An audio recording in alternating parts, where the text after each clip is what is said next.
In this episode of the Bannerlord Perks Guide, we will look at the Charm skill perks. By the end of this video, you will have a complete understanding of what each one does and which to pick based on your specific needs. I release 2 to 3 Bannerlord videos per week, so if you're into that kind of thing, consider subscribing. I put timestamps in the description for your convenience, and without further ado, let's get started.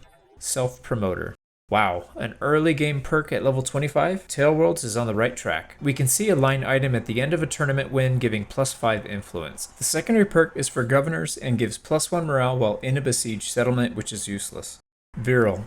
If you're having issues making babies, this perk can help out by increasing birth rate by 30%. In testing, it took 4 days without the perk to get pregnant and 3 days with the perk. I also tested for 10 years waiting in town to see how many kids would be produced, and without the perk it was 7 with the wife being pregnant at the end, but 8 in total with the perk, so only slightly faster. The governor perk gives a 10% chance to improve relations with a random notable by 1 if continuous projects are active. The pick here for the main is self-promoter, as there is much more value to be had from influence gain, especially in the early game. For governor, they are both bad, but Virile is the pick as it's slightly less bad.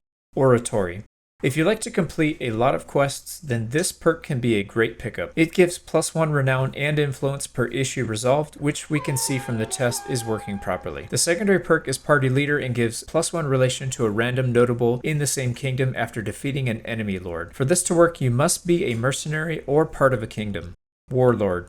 If you're more into combat, then this perk is just the thing, giving 30% more influence per battle. In testing, we see 40 influence gain without the perk and 52 with. The secondary perk is similar to Oratory, but works on nobles instead of notables in the kingdom. The pick will depend on your preference. If you do a lot of quests, then Oratory is a good pick. I prefer Warlord as battles are much more frequent and the influence reward per battle is much more, making this pick more relevant for me.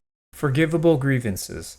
This is an interesting pick as it has a 20% chance to avoid a double fail chat check. Instead, it gives only 1 chat fail for critical failures. You will see this pop up in the bottom left when it activates. The secondary perk gives a 5% chance per day to improve relations with a random NPC in the same settlement, provided they are negative relations. In testing, we see +2 relations most of the time and +1 some of the times. Meaningful favors. This perk improves the chances of success for a double chat check pass. We can see in the test a 36% chance of success without the perk, but improved to 40% with the perk. The secondary perk is for governors and improves relations with powerful NPCs over time. The pick here can go either way, but I personally prefer meaningful favors, as passing a double chat check can significantly improve your chances of passing overall, whereas forgivable grievances will generally help you fail slower. In Bloom. Both of these perks seems to be bugged, as I tested 4 to 5 different methods with each and couldn't get them to work. For this perk, I cleared a gang from a town, but it gave the same +7 relations with and without the perk. The governor perk gives a 2% chance to improve relations with a random notable of the opposite sex in the settlement. You can expect to gain about 1.5 relations per year with this. Total rubbish. Young and respectful.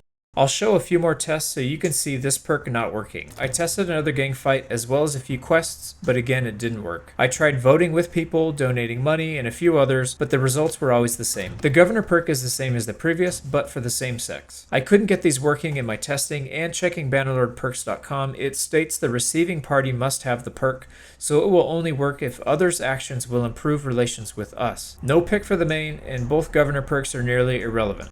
Firebrand.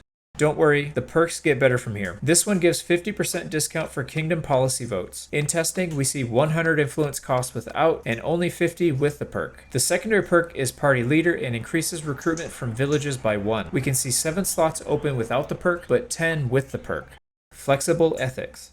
This perk helps to reduce the influence cost when voting for other nobles' proposals. We see the ownership vote for a castle with 20, 60, and 100 influence costs without the perk, but only 14, 42, and 70 with the perk. The secondary perk increases the recruitment slots in town by 1. Without the perk, we have 6 slots available, but 11 with. These are both great picks, and it's difficult to say which is best. For me, Firebrand is best if you plan on leading a kingdom or starting your own, and Flexible Ethics is best if you plan to stay as a vassal.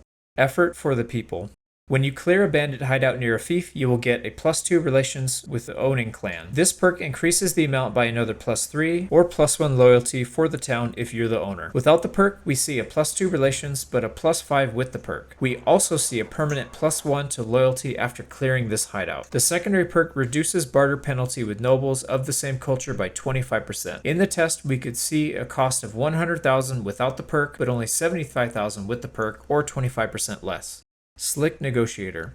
Mercenaries have the same daily wages as other troops, but the recruitment costs are double. This perk helps to lower that recruitment cost by 20%. Without the perk, these mercenary guards cost 600 in total, but only 480 with the perk, or 20% less. The secondary perk reduces barter penalty with nobles of a different culture. We see a total cost of 162,000 without the perk, but only 146,000 with, or 10% less. If you plan on using a lot of mercenaries with the wage reduction perks specifically for mercenaries, then Slick Negotiator is a great pick. However, Effort for the People is a great pick if you plan on owning any fiefs. The +1 permanent loyalty is S tier and can easily keep a town at 100 loyalty with enough hideouts destroyed.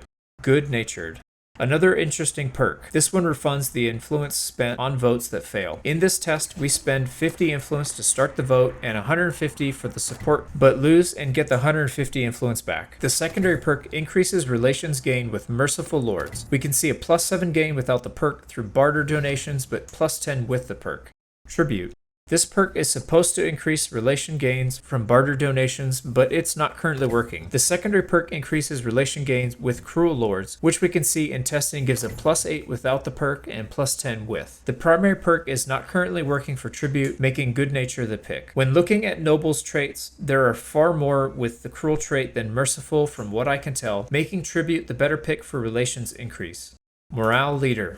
Tailworlds is on a roll as these picks are great. This one reduces the number of chat checks needed to pass by 1 with nobles in the same kingdom. We test by using a marriage chat check and need 3 to pass without the perk, but only 2 with the perk. Note that we still have 3 chances to pass. The governor perk increases relations with all notables in the town by 1 for each project completed. Towns have 12 buildings to upgrade and each building potentially has 3 upgrades each, or 36 total relations possible.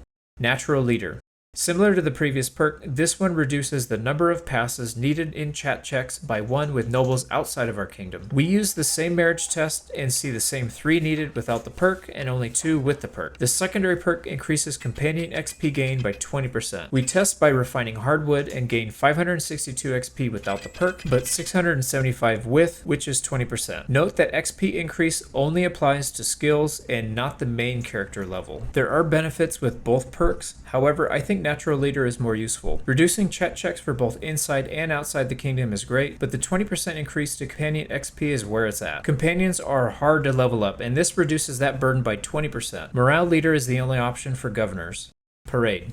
Another S tier perk. This one increases loyalty while waiting in a settlement you own by +5 each day. We can see in testing a +5 line item under loyalty. This is great for stabilizing freshly taken fiefs. The secondary perk gives a 5% chance to gain +1 relations with a random noble lord in the same army. With a high charm skill, the actual increase is more. Public Speaker. This perk used to be near the beginning of the charm skill, but got bumped back some and gives +30% more renown after battles. In this test, we earn 13 renown without the perk and 16.7 with the perk. The secondary perk is for governors and increases the effect of the forum, marketplace, and festivals by 10%. The pick for our main is Parade 100% of the time. Giving +5 loyalty really speeds up recovery and helps the fief get into the bonus territory above 75. It can also keep a town from rebelling until you can get a governor in place or enact better policies. Public Speaker is the only option for governors. Camaraderie. There is only one option at this level, but both perks are great. The first doubles relation gains when aiding lords in battle. Without the perk, we gain 23 relations, and with the perk, up to 45, which is nearly double. The secondary perk increases our companion limit by 1. We can see our limit go from 3 without the perk up to 4. If you plan on putting points into charm, I think it's worth it to at least get to this level, as +1 companion is really handy for having another party leader, governor, or emissary. Immortal Charm. The final perk is straightforward and gives +1 influence for every 5 levels above 250. I currently have Charm maxed out on my World Conquest run, and it gives +16 at that level. Late game influence is extremely important if you're running a kingdom, as your fellow nobles are idiots, and you will need to spend 500 to 700 influence each time to reject the vote for declaring war when you already got 3 or 4 going on.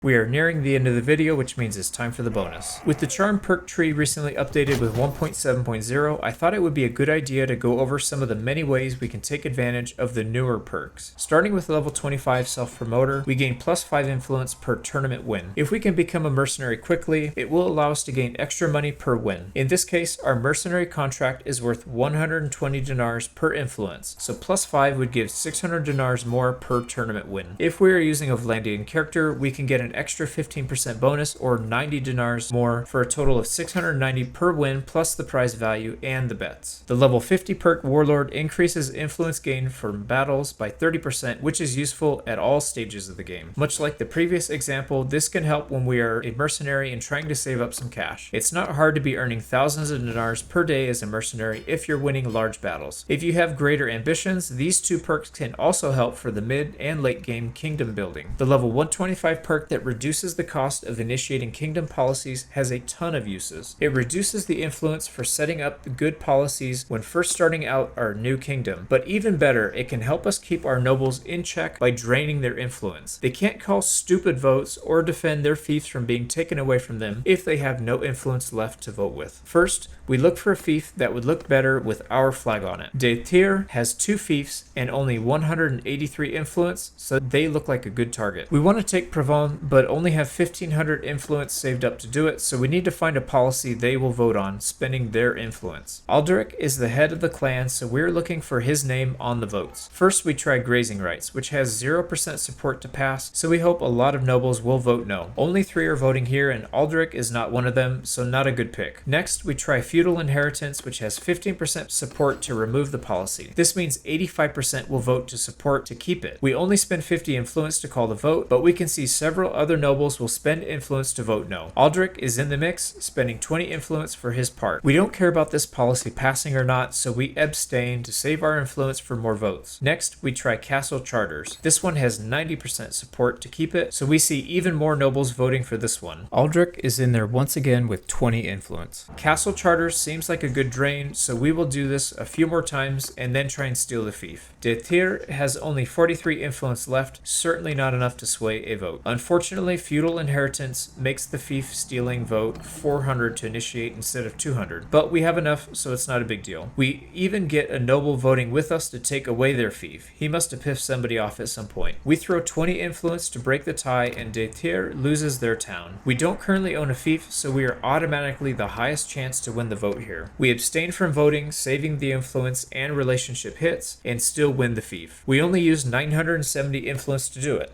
We even try to expel De Thier from the kingdom, but apparently everybody wants him to stay, so the vote fails. We could call more policy votes to drain everyone else's influence if we wanted it to pass. Now that we own a town, the level 150 perk Effort for the People is a must-have. This will permanently increase the loyalty of the town for each hideout nearby that we clear, and the loyalty drift will not reduce it. If we can clear a few hideouts per year, the loyalty gain will quickly add up and make our fief extremely productive. Once we get above 75 loyalty, we get bonuses towards the tax income as well as the construction output, so it's critical to get to 100 loyalty. Next up, one of my favorites for when you plan to lead a kingdom. Level 200 Natural Leader. This perk makes it significantly easier to recruit enemy nobles into your kingdom. We can see without the perk, we have 4 chat checks we need to pass in order to recruit them. Unless you have a really high charm skill and high relations with them, it's very unlikely it will work. However, once we pick up the perk, we only need 3 chat checks to pass and still have 4 chances to do it, making recruitment almost trivial.